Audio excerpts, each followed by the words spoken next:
Let's begin here tonight. Police fired a warning shot this morning to force a 36-year-old man to desist from breaking the windows of the Constitutional Court in Braamfontein with a hammer.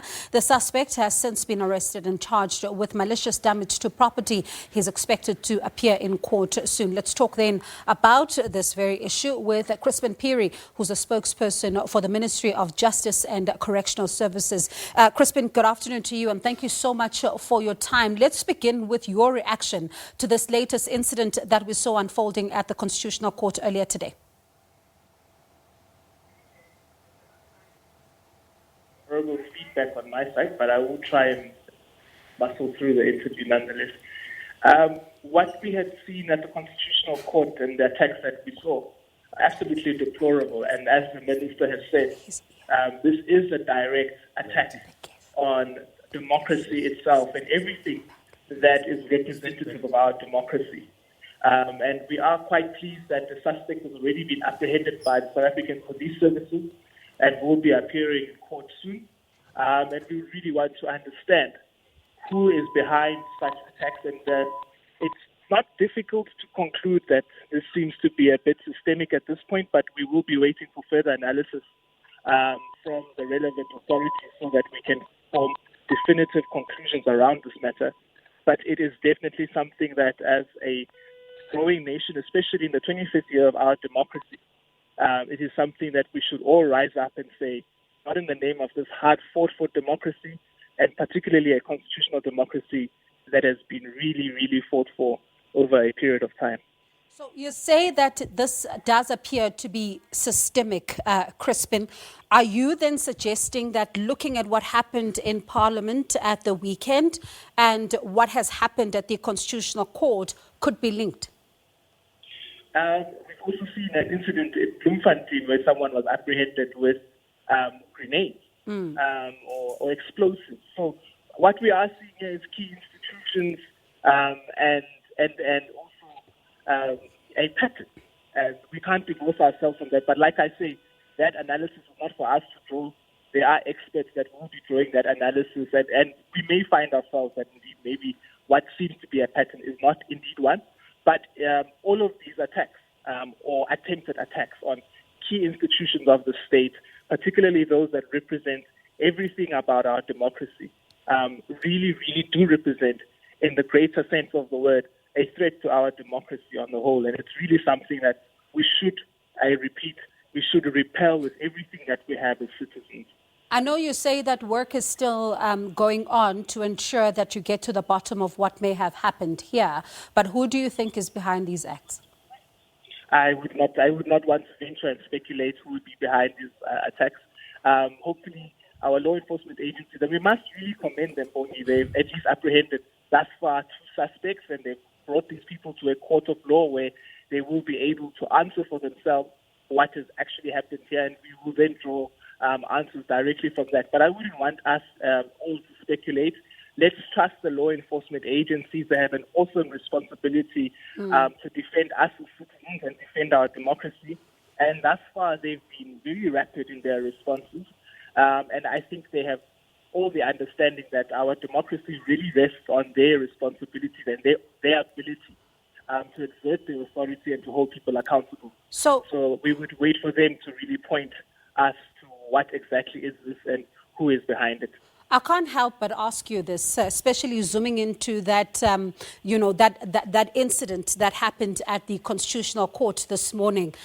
Could there be a link, you suspect, between the handing over of the report officially to the president yesterday, and that's the State Capture Commission of Inquiry's reports that I'm talking about here, and what may have happened at that particular court, because the acting Chief Justice sits there?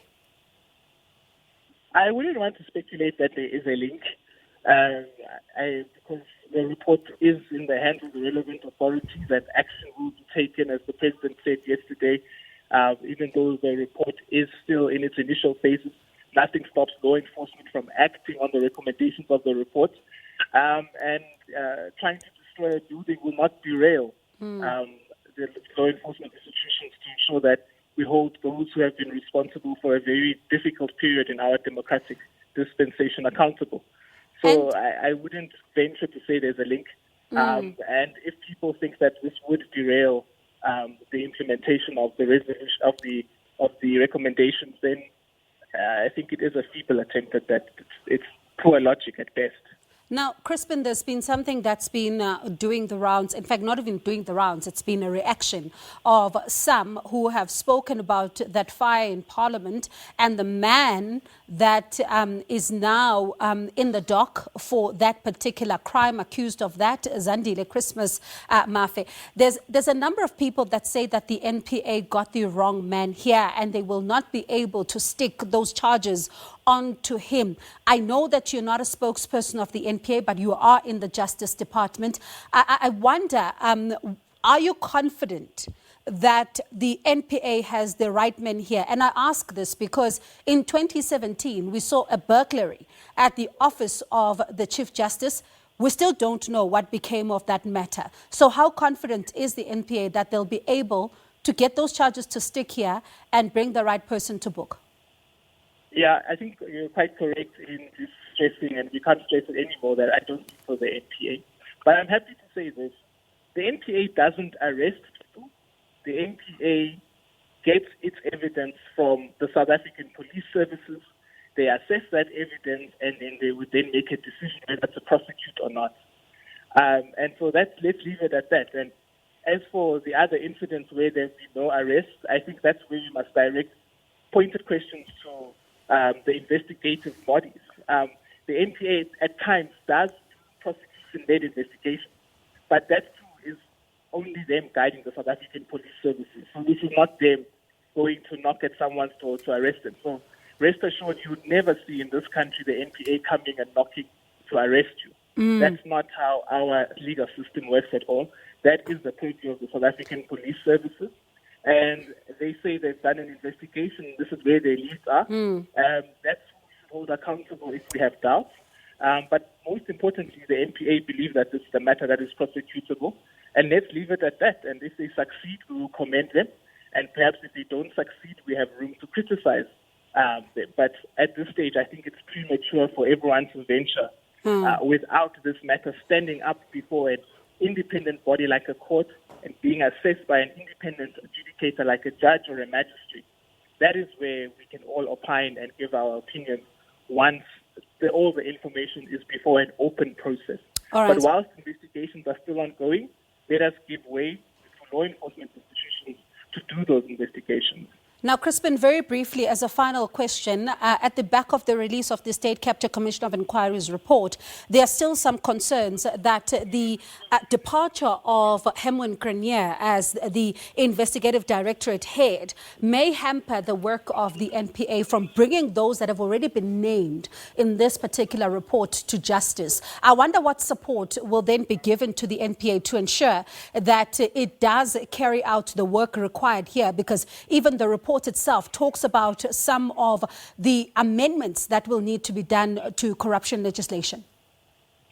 The minister has been very clear that one of the supports that you will see going to the NPA directly as a result of the expenditure on the State Capture Commission is a digital forensics lab that will be in the possession of the NPA, and they will be able to analyze this evidence with the highest level of quality of technology, and also have in their possession some digital forensic analysts that are currently at the Commission or that have done work with the Commission to help them continue to analyze this information and produce, where necessary, prosecutable cases.